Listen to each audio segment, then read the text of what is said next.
பெங்களூரு சிறையில் சசிகலாவுக்கு சிறப்பு சலுகைகள் அளிக்க அதிகாரிகளுக்கு ரூ.2 கோடி லஞ்சம் கொடுத்ததாக புகார் எழுந்துள்ளது.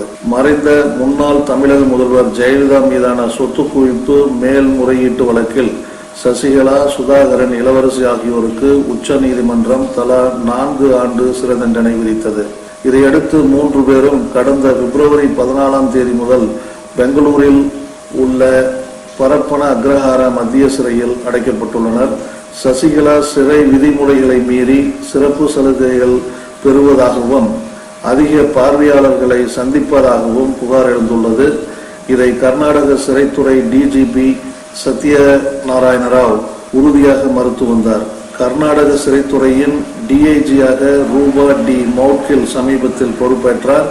இவர் கடந்த 2 வாரங்களாக பரப்பன அக்ரஹார சிறையில் திடீர் சோதனை நடத்தி பல்வேறு குளறுபடிகளை கண்டறிந்தார். சசிகலாவுக்கு சிறப்பு சலுகைகள் வழங்குவதாக கர்நாடக சிறைத்துறை டிஜிபி சத்யநாராயண ராவ் ரூ.1 கோடி லஞ்சம் பெற்றுள்ளார். சிறையில் உள்ள சிறை கண்காணிப்பாளர், துணை கண்காணிப்பாளர் உள்ளிட்ட மற்ற அதிகாரிகள் ரூ.1 கோடி லஞ்சம் பெற்றுள்ளனர். விவிஐபியை விட கூடுதல் சலுகைகளை சசிகலாவுக்கு வழங்குகிறார்கள்.